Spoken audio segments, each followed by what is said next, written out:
Wong seneng wong wedok ra kesampean mati, kuwi ya mati napa? Syahid. Lha ngene niku. Dadi syahid cinta niku wonten. Dadi seneng ka wedok, demenan rawani, ngempet ora iso, iku nak mati syahid. Tapi syaratnya mati loh ben syahid.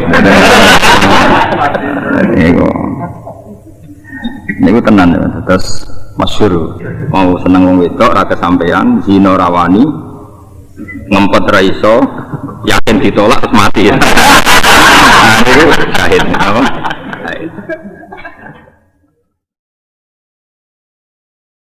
Al jihadu te berjuang wajibun wajib. Alaikum ing atase sira kabeh wajibe ma'a kulli amirin sertane saben-saben pemimpin. Terus berjuang nderekno tegake agamane Allah niku wajib ma'akuli amir maring utawa sertane saben-saben pemimpin. Baron niku anane apik sapa amir kana ana sapa amir au fajiron tolajut. Terus memikirkan agama utawi jihad. Jihad itu berjuang. Jihad dimaknani perang iki cocok ana wong ekstremis. Lalu mana jihad ora ana hubungane mek perang jihad mana to? Berjuang. Berjuang. Mergo jahadaya jihadu jihadan itu kangelan to. Angger kangelan itu disebut napa? Jihad. Kaya kowe melarat kangelan iki jihad. Mulane wong mati fakir mati napa? Jihad. Jihad. Mulane mati syahid. Mati napa? Wong seneng wong wedok ra kesampean mati kuwi mati napa? Syahid. Lha ngene niku. Dadi syahid cinta niku wonten. Dadi seneng ka wedok demenan rawani ngempet ora iso iku nak mati syahid. Tapi syaratnya mati loh ben syahid. Niku tenan terus masyhur ketika Rasulullah ditanya siapa mati syahid menurut kamu, yaitu orang yang mati di medan perang. Jawab Nabi idzan syuhada ummati qalil. Kalau gitu yang mati syahid sedikit. Ini kok ngebahasnya ngeroda ada menurut ya kalau gitu dicilik notera ada pun pas nih.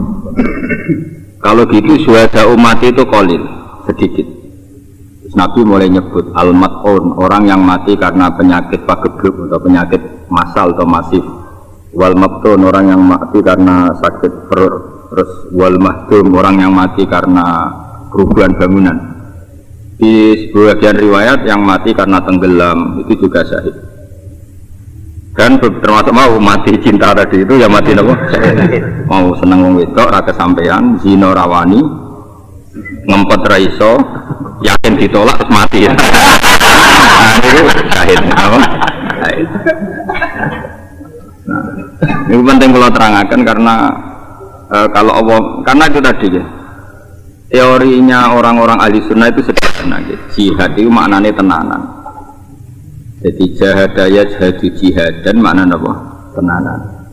Sebab itu zaman jenengan ngaji tentang ala-ala nopo ngaji kitab-kitab alim mesti ijhad wala taksal. Ijhad tenanan sira wala taksal. Jadi bandingannya tenanan itu ojo males. Orang kok ijhad perang sira mboten. Perang itu kondisi tertentu yang kebetulan itu ya kangelan terus disebut jihad. Sebetulnya babnya itu qital. Makanya di fikih itu enggak ada bab jihad, ada bab qital. Kalau jihad ya ngaji ya jihad, mempertahankan kemiskinan ya jihad. Ya wong bae melarat, bapak melarat kok utuh nganti ya putune melarat. Oh itu jihad. Enggak mudah tetap Islam dalam keadaan fakir. Wah itu jihad no? Keren. Jihad keren. Lho soleh kayak tuh aku gampang ono sing gaji. Artinya soleh itu kan gampang. Ada yang gaji, ada yang misalnya fadilah itu kan gampang. Mempertahankan kesolehan seperti itu mudah. Ada yang gaji, ada yang ngamati, ada yang nyucuk, ada yang memberi gelar sohibul fadilah itu gampang sekali. Orang-orang miskin itu soleh-solehnya sendiri gak ada nyanyami template. Dan gak ada yang bilang dia sohibul fadilah. Tapi tetap gak zina, gak maling, gak korupsi. Wah itu luar biasa. Soleh balik itu gampang karena oh gampang banget. Ya sudah, aku ramu gimana? Ini uang hasut. Tapi itu jelas mudah, apa? Mudah. Makanya wakam min masyhurin bi barokati mastur. Cara pepatah yang wali-wali kutub wakam min masyhurin bi barokati mastur. Banyak orang terkenal itu mesti barokahnya ulama mastur. Karena tadi, jadi mudah, soleh masyhur itu mudah. Ada yang gaji, ada yang murid gelap sohibul fadil. Tapi maksiat kan isin. Apa kelabing kan isin. Oh apa dugem isin. Orang yang ngerowo isin. Tapi mbok krono apa, mbok krono jubair. Tapi kan jelas isin. Iya isin, karena sudah gelar sohibul fadil. Mastur itu penting. Orang itu harus berani jihad meskipun mengikuti pemimpin atau sedang dipimpin atau baru dipimpin. Yang pemimpin itu bisa baron karena apa? Fajiron, apik celek.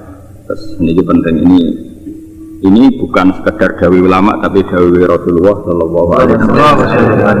Sekarang kita hitung saja ya. Kalau berkali-kali ngaji ini di Jogja, di depan para dosen, di depan para akademisi, kita hitung saja. Ketika kita benci PKI karena ideologi komunis yang anti Tuhan, saya ulang lagi ya. Saya mohon Muhyiddin di Jogja, yono intelek waras, terus punya riwayat ya. Intelek waras terus punya riwayat. Karena ini agama butuh riwayat. Kita hitung saja misalnya. Saya kan sering diskusi misalnya tentang macam-macam lah. Karena saya hidup di Jogja, di Jakarta. Misalnya paham komunis, partai komunis ya, paham komunis, entah berpartai atau tidak, itu tidak penting, yang penting paham apa? Komunis. Komunis itu anti Tuhan. Anti Tuhan itu ya aneh, dari segi logika rasional ya aneh, logika intelektual juga aneh, apalagi secara dalil jelas aneh, karena semua nabi mengajak menyembah Tuhan. Tuhan itu ada, bahkan disebut wajibin wujud. Terus kemudian ada kut militer. Militer itu macam-macam. Singkat cerita, karena tentara itu pas itu gak suka komunis, dia bersama dengan ulama memberantas komunis. Dalam konteks seperti ini ulama pasti tidak pilah-pilah. Saya lagi apik, cek elek, wong ini konteks baik, memberantas komunis. Pasti kita ikut. Nah yang seperti ini itu sudah, kita nggak peduli baron karena apa itu. Misalnya terus negara membuat tab MPR, komunis dilarang di Indonesia. Kita pokoknya senang. Orang usah kayak ngoleksi. Sungguh tab kudu wong soleh. Sungguh tab kudu sholat terus. Serah penting menurut pokoknya anggar barang apa baron karena fajiron. Karena kita punya kepentingan. Sementing ada tab anti komunis. Makanya orang-orang yang sering fatwa, imam itu harus soleh, harus apa itu keliru, ngaji ini rahatan. Nah itu bahaya lagi kalau yang ngomong itu tuh, karena wis rahatan diomong orang. Orang soleh itu tidak segala-galanya. Dalam banyak hal kita tidak butuh soleh, butuh itu kebenaran tema atau kebenaran fokus. Kemudian yang numpang siapa saja, baron kana mufajiron. Kayak tadi misalnya ada tab anti komunis, kamu nyeleksi yang setuju itu nunggu soleh apa asal siapa saja yang menolak tab komunis? Siapa saja yang menolak pasti kita dukung atau kita terima ya. Kalau kamu nunggu yang soleh, orang soleh itu jumlahnya berapa? Terus jumlahnya sedikit, mereka tidak punya otoritas untuk menetapkan tab MPR. Misalnya Rob ini kan presiden setter. Apa dia ikut godok di waktu itu? Undang itu kan enggak. Yang undang yang enggak ada. Kalau senang-senang paling dianggap preman kan. Kok pikir gedung. Nah, kalau yang seperti itu makanya ngaji al jihadu wajibun alaikum ma'akuli amirin itu baron kana awajib.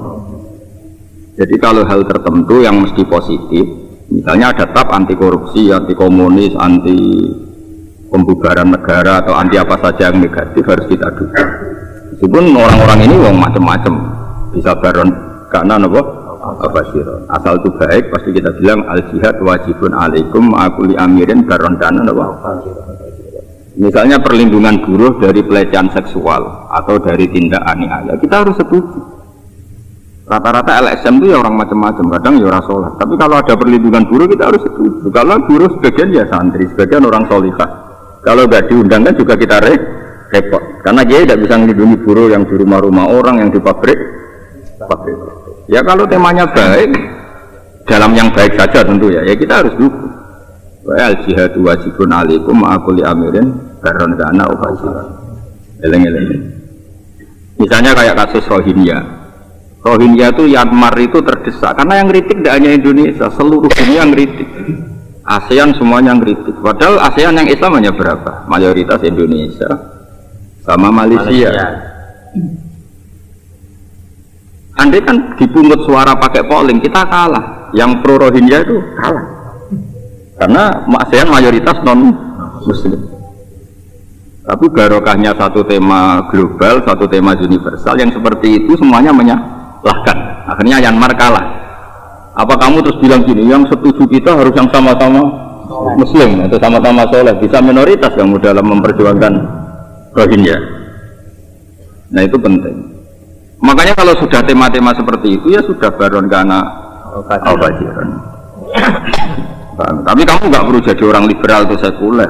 Makanya saya bilang kaitan seperti ini berdasar riwayat, bukan karena kita liberal, tapi berdasar apa? Riwayat.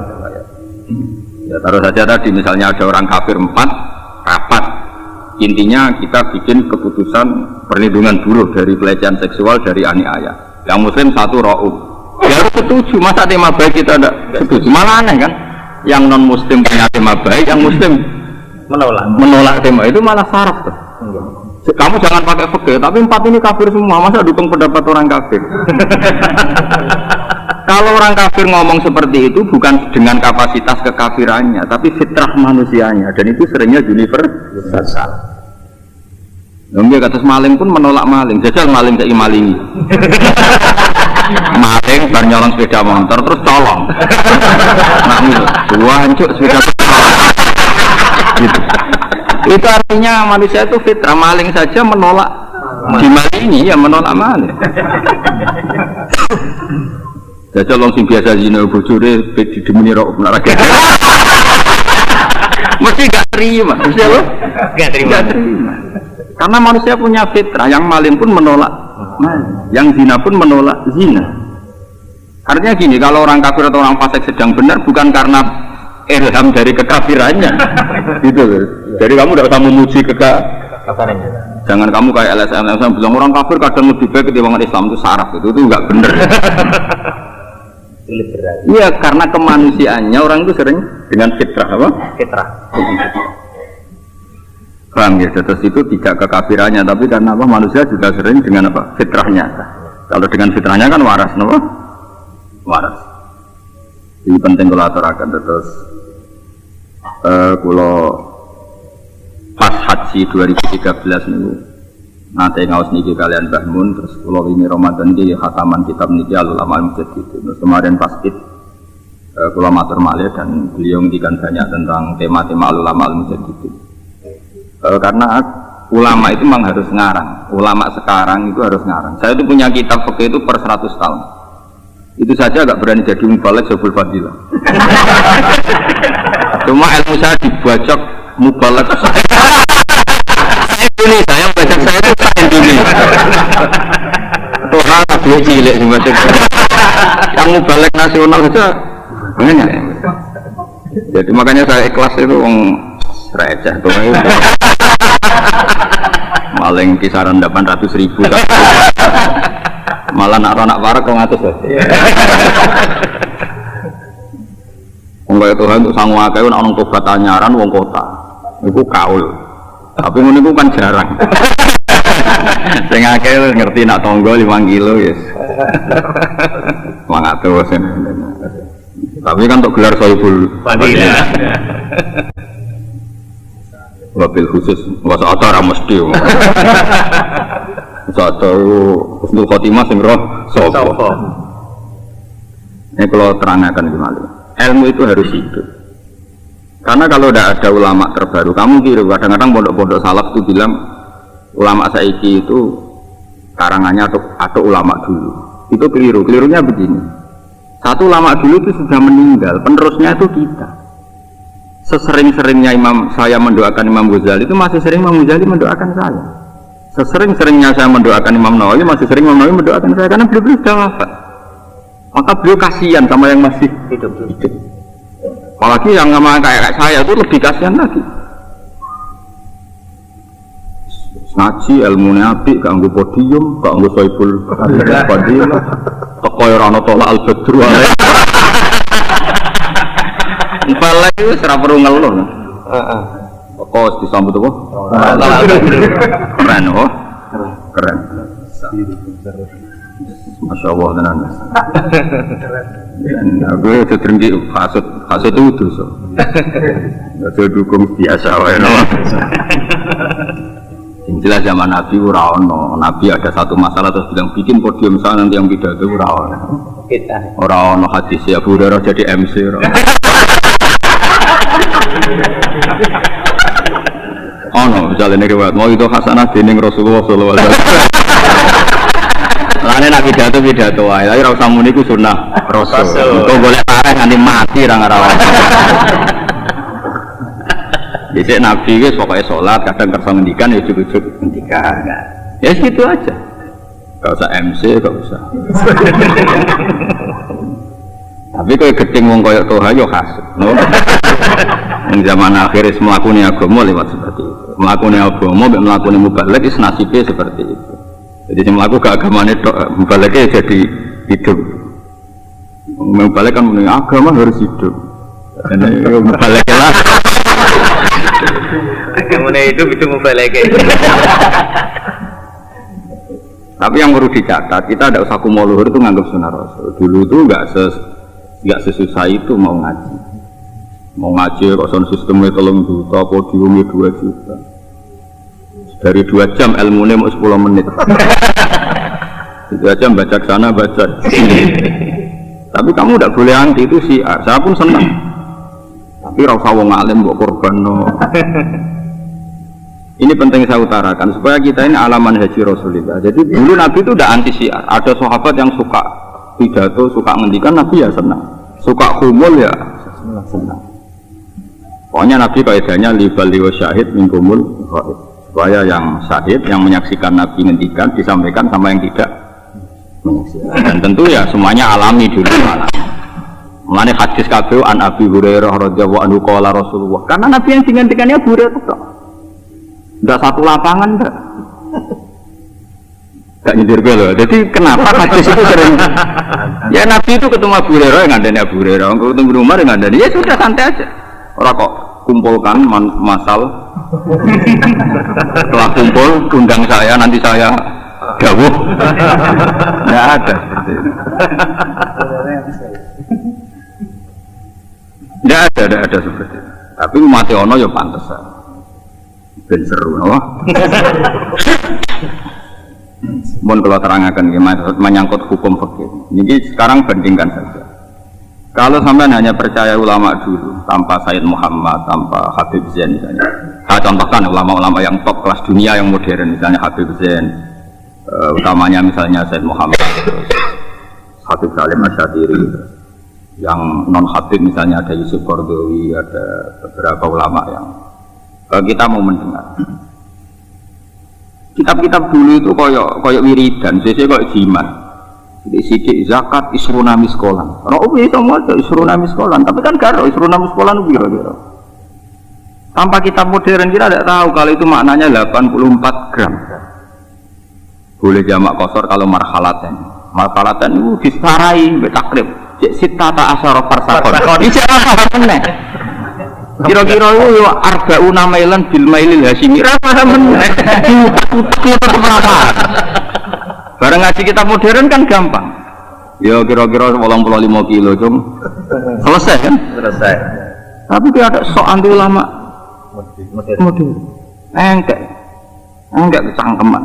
Ini gak salah kurang barokah. Ya saya kita kok iki seru nami sekolah kowe roh nek iku grame nganggo ulama modern atau ulama dhisik. Wong dhisik ra ono gram. Makanya saya itu punya kitab per 100 tahun karena nanti itu ada transformasi. Misalnya begini contoh paling gampang kayak mikot. Rasulullah itu bikin mikot itu ya konteks dulu. Dan kadang yang disebut Rasulullah jadi mikot sekarang nggak jadi kota, menjadi kota mati. Itu banyak sekali. Misalnya Rasulullah dulu misalnya ditanya, ya Rasulullah kalau kita haji setarnya dari mana? Taruh saja misalnya Mekah itu Tuban, Nabi paling jauhnya ya Cung nak kau Bojonegoro kira-kira kau kali ketek, nak kau tuh kau Rembang kira-kira kau Sarang, kau Wetan, kau Lamongan, pasti ngendikannya seperti itu. Karena haji itu kan sentral, maksud. Nah, dimana haji itu maksud, tempat tujuan itu disebut haji. Kemudian ada setar makani. Setar makani itu kalau setar dari mana? Bikinlah Nabi itu mikot, makanya disebut mikot makani apa? Disebutlah misalnya orang Madinah harus mulai ikhram dari Dzul Hulaifah. Sekarang disebut apa? Bir Ali. Orang Yaman misalnya dari Alam-Lam, misalnya orang kawasan Mekah dari Jirona atau Tanim. Ini kan setar. Nah kemudian tidak semua orang itu orang Medina, tidak semua orang itu orang Yaman. Ada daerah yang adalah jalurnya tidak dari situ. Misalnya orang Cepu, adalah Pemoro Tuban itu gak lewat Rembang, ya lewat Bojonegoro. Lewat Paringan pun, lewat Montong pun itu muter.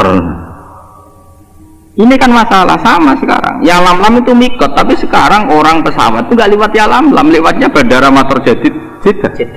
Jadilah masail fikih yang sampai sekarang jadi berdebat. Apakah boleh mikot dari airport Jeddah? Takbirnya mana? Mana ada Nabi komentari Jeddah? Adanya di kitab itu ya Lam-Lam, tapi pesawat ya orang moro ya Lam-Lam. Tuh cangkeman.